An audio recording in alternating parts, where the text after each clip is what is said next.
Hey, and welcome to Project U. We believe that really understanding the big ideas is the very first step to building a better life. And today, we're definitely tackling one of the biggest. In today's Explainer, we are diving deep into one of the most powerful skills you can possibly develop, mastering your emotions.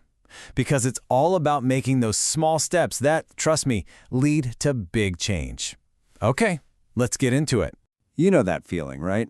You're just trying to get through your day, everything seems fine, and then, bam, something happens. That one little trigger just sends you spiraling. All of a sudden, frustration, anger, sadness, they're the ones in control. And your focus, your productivity, your sense of peace, it's just gone. Well, what if I told you that you can? See, emotional control isn't some kind of superpower you're born with. Not at all. It's a skill. And it's a skill that anyone, and I mean anyone, including you, can learn and master. And today, we're going to break down exactly how. So, the very first step to steering is you gotta know how to read the map of your own mind. Because you can't manage an emotion until you can actually see it clearly. So let's start by decoding what's really going on in there. Now, the formal term for this skill is emotional regulation. And there's a huge misconception about this. It is not about burying your feelings or pretending they don't exist. No way. It's about understanding them and managing them so they end up serving you instead of sabotaging you. A really simple but incredibly powerful tool for this is something called the mood meter. It was developed by Dr. Mark Brackett. And look, it maps out pretty much every feeling you could have on two simple axes: how pleasant it feels and how much energy it has. Are you in that high energy, unpleasant red zone, or maybe the low energy, pleasant green zone? This gives you an instant, super clear snapshot of where you are. And once you know your quadrant, you can get way more specific. Is that tightness in your chest actually anxiety, or is it just frustration? Is that heavy feeling in your stomach sadness, or is it more like disappointment? When you connect that physical sensation to a specific word, the emotion becomes real, tangible, and so much easier to manage. You know, once you can name it, you can tame it. And that leads us to our next crucial step. So once you can name the feeling, the very next move is to create space. This right here is where you take your power back. It's all about the pause. This is everything. That tiny little gap between the trigger, the thing that happens, and your response, that is your window of opportunity. That's the moment you decide if you're going to react on pure impulse or if you're going to respond with intention. To really get this in a practical sense, let's look at a story from former Navy SEAL Jocko Willink. So he's on this incredibly high-stakes training mission, and his entire team is just stuck. They're all hyper-focused on the problem right in their faces, and nobody can see a way out. So what did he do? He physically took one single step back. That's it. Just one. By creating that tiny little bit of distance, he was able to detach from the immediate chaos. His perspective widened, and boom, the path forward became totally obvious. That one step changed everything. And here's the crucial part. We can all do this. When you feel that emotional heat start to rise, you can use these three incredibly simple steps. 1. Physically step back. 2. Lift your chin. It's a posture of observation, not aggression.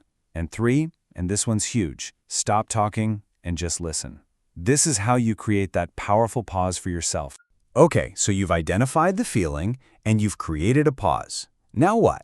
Well, now you open up your toolkit and choose the right tool for the job.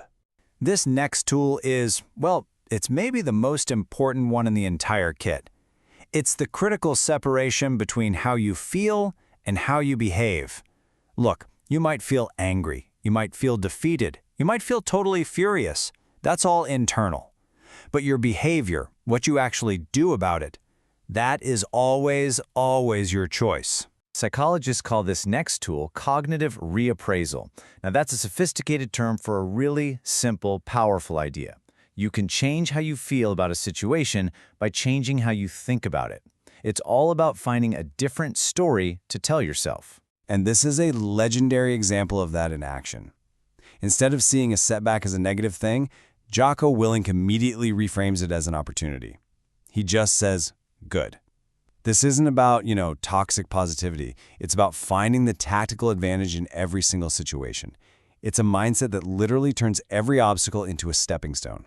Okay, so let's put all of this together and apply it to one of the hardest emotional challenges we ever face, getting over a betrayal or a really painful breakup. This is the ultimate test for our new toolkit. Right. Here is a tough but absolutely necessary truth. When we're hurt, a lot of times we're grieving the loss of an idea, the person we thought they were, the future we imagined with them. The point here is brutally clear. That person was a fantasy. Their actions proved it. So, the very first step in moving on is to stop mourning a fantasy. You have to accept the reality of who that person really is, and then be grateful you found out the truth.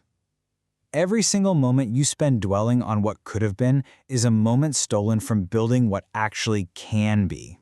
The path forward is all about action. It's about rebuilding trust in yourself. Channel that pain, that frustration, turn it into fuel. Hit the gym, learn an instrument, double down on your career. Don't just get over it, get better from it. Use this as an opportunity to build a stronger, more capable version of you. So there it is, your 4-step ladder to emotional control. First, you decode the feeling. Second, you pause and detach. Third, you reframe your perspective. And fourth, you act with intention. That's the blueprint. And remember, mastering your emotions, it's a process. It's all about taking these small steps consistently until they lead to that big, lasting change. And really, that's the core philosophy right here at Project U. If this explainer gave you some tools you can use, show your support and subscribe to Project U for more. We'll just leave you with one final thought. The next time a powerful emotion rises up, are you going to be its prisoner or its master? The choice is always yours. Thanks for joining us.